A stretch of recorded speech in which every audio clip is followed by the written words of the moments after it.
দিলীপ শইকীয়া ডাঙৰীয়াক মিসকোট কৰা হৈছে। ট্ৰাইবেল বেল্ট এণ্ড ব্লক অসমত গোপীনাথ বৰদলৈ ডাঙৰীয়াই বনাইছিল আৰু আমি সকলো মিটিঙতে ট্ৰাইবেল বেল্ট এণ্ড ব্লকক সমৰ্থন কৰোঁ। 6 শিডিউল অটল বিহাৰী বাজপেয়ী ডাঙৰীয়াই বনাইছিল। আমি অটল বিহাৰী বাজপেয়ী ডাঙৰীয়াক সন্মান কৰোঁ।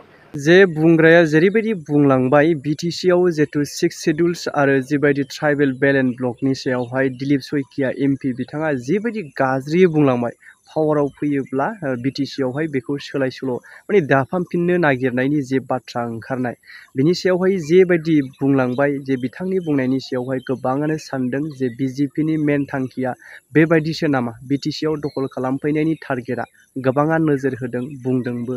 दा बिनि सायावहायनो जिहेतु आसामनि सिएमआ मा बाथ्रा बुंखो जे बिथांनि बाथ्रा बुंनायनि सायाव मा फुस्लिमखो बिथांनि जिबायदि बाथ्रा बुंनायनि सायावहाय मोनसे आघात जानायखौ जोङो मुलियारि होनानै समान खालामनो बा गाहोनानै स्लिम खालामनो नाजायो। दा नैबेबायदिनो गिबि मन्थ्रियाबो बे बिथिङैहाय स्लिम खालामलांनो बे खोथाखौहाय बोरैबा माने गैया खालामफिननो हायो बेखौ नाजानायखौ जोङो नुनो मोननाय जादों। बेल' नङा माखासेखिनि बर' बिजेपिनि दैदेनगिरिफोरखौबो नैबेबायदि बाथ्रा बुंनायखौ जोङो नुनो मोननाय जादों। दा बुंनो थाङोब्लाथ' बर' रायजो राजाफोरा बिनि सायावहाय जोबोद दुखु मोननाय गोथौयै रागा जोंनायबो फोरमायनाय जोङो नुनो मोनदों ससियेल मिडियानि गेजेरजों गोबाङानो।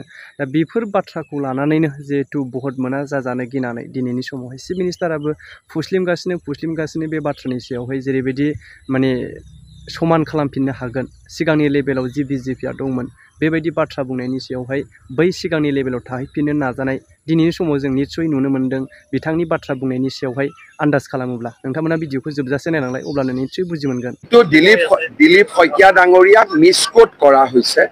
ট্ৰাইবেল বেল্ট এণ্ড ব্লক অসমত গোপীনাথ বৰদলৈ ডাঙৰীয়াই বনাইছিল আৰু আমি সকলো মিটিঙতে ট্ৰাইবেল বেল্ট এণ্ড ব্লকক সমৰ্থন কৰোঁ। 6 শিডিউল অটল বিহাৰী বাজপেয়ী ডাঙৰীয়াই বনাইছিল।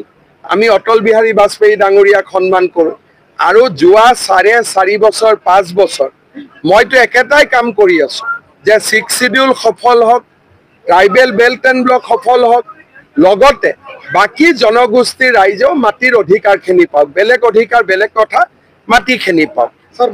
এইটো কামৰ কাৰণে লাগি আছো। গতিকে ইয়াতে সিদিনাখন দিলীপ শইকীয়াই কিবা কৈছিলে কিবা বুজি গ'ল। গতিকে মই ভাবোঁ যে এই বিষয়টোক লৈ ৰাজনীতি কৰা উচিত নহয়, কাৰণ সকলোৱে জানে যে বিজেপি জনজাতীয় ৰাইজৰ লগত আছে।